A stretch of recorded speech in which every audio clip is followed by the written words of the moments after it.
ఆ శిక్ష ఏమో అసలు శిక్ష అనమాట. స్వామీజీ ఒక్క నిమిషం స్వామీజీ. ఫారూక్ షుబ్లీ గారు నమస్కారం. అంటే నాకు తెలిసినంత వరకు వెంకటేశ్వర స్వామి పురాణానికి, ఆ పవిత్రమైన తిరుమల కొండకి, ముస్లిం దీనికి ధర్మానికి ఒక ఒక కనెక్షన్, ఒక సంబంధం, మతపరమైన లేకపోతే అవినాభావ సంబంధం ఏదో ఉంది.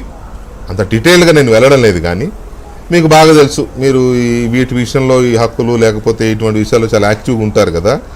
ఈ విషయం తెలియగానే ప్రసాదం, తిరుమల వెంకటేశ్వర స్వామి వారి ప్రసాదాన్ని ఇలా కల్తీ చేసేశారు, దట్టు కొవ్వుతో తయారైన నెయ్యితో ప్రసాదాలు తయారు చేశారు అనేది తెలియగానే మీరు ఎలా ఫీల్ అయ్యారు షుబ్లీబాయ్?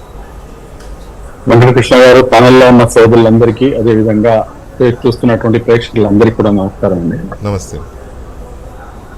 వెంకటకృష్ణ గారు, నిన్న I think morning around something 12-12:30కి నేను న్యూస్ చూశాను. దాని తర్వాత నుంచి నేను దీన్ని ఫాలో అవుతున్నాను. ఒక్కొక్కళ్ళు ఒక్కొక్క రకంగా వాళ్ళ యొక్క బాధని వ్యక్తపరుస్తూ సోషల్ మీడియాలో కానీ, ట్విట్టర్లో కానీ, లేకపోతే మెయిన్ స్ట్రీమ్ మీడియాలో కానీ వస్తుంది.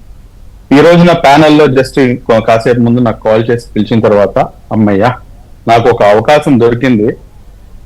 నా హిందూ సోదరులు ఎవరైతే బాధపడుతున్నారు, ఎందుకంటే మతం అనేది చాలా చాలా చాలా సెన్సిటివ్ అంశం అండి.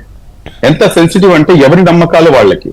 ఈ దేశ గొప్పతనం ఏంటంటే భిన్నత్వంలో ఏకత్వం, ఇదే ఈ దేశ ప్రగతికి మూలమంత్రం అని చెప్పేసి ప్రగాఢంగా నమ్మినటువంటి వ్యక్తుల్లో మేము సైతం కూడా ఉన్నాం. ఇటువంటి దాంట్లో ఇందాక మీరు స్టార్టింగ్ రిమార్క్స్ లో మీరు కూడాను గుడ్ ఈవినింగ్ అనాలా అని అంటే, మీరు ఎంత అప్సెట్ అయి ఉన్నారు ఈ సెంటిమెంట్స్ వల్ల అనేది అందులో స్పష్టంగా కనిపించింది. అదేవిధంగా ఇందాక పెద్దలు స్వామి గారు ఆయన మాట్లాడుతుంటే, ఆయన మాటలు సరే, ఆయన ఏం మాట్లాడే తర్వాత కానీ ఆయన ఫేస్ ముఖ కవళికల్లో సైతం కూడాను చాలా బాధగా ఉంది. చాలా బాధతో ఆయన మాట్లాడుతున్నారు.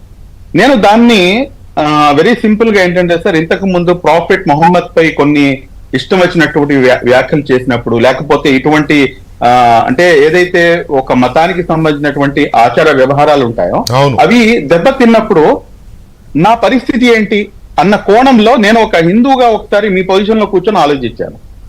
కాసేపటికి నాకు మండిపోయిందండి. నిజంగా మన హిందూ సోదరులు ఇంకా మన రాష్ట్రంలో ఏంటంటే చాలా ఓపిక్గా, చాలా సహనంగా వాళ్ళు ఏంటంటే పాపం నిజంగా ఇదంతా తర్వాత కానీ ప్రతి హిందూ సోదరుడికి కూడాను మనస్ఫూర్తిగా రాష్ట్రంలో ఉన్నటువంటి 12% మంది ముస్లింలు మా హిందూ సోదరులతో మేము మీతో పాటు కలిసి నుంచోటానికి మేము సిద్ధంగా ఉన్నాము.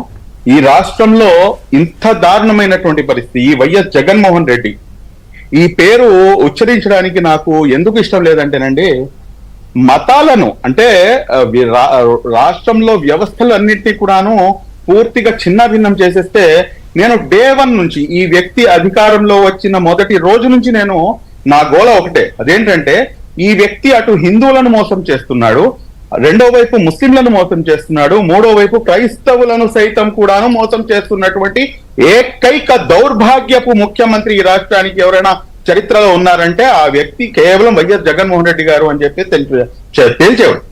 నేను ఇంత ప్రగాఢంగా నేను చెప్పడానికి కారణం ఏంటంటే సార్, 2004లో నేను తిరుమల తిరుపతికి నేను వెళ్ళటం జరిగింది. నేను దర్శనం అన్న పదం అయితే నేను ఉపయోగించాను, ఎందుకంటే నేను ఒక మతాన్ని ఆచరిస్తున్నాను, ఆ స్వేచ్ఛ నాకు ఇక్కడ ఉన్న భారత రాజ్యాంగం నాకు ఇస్తుంది.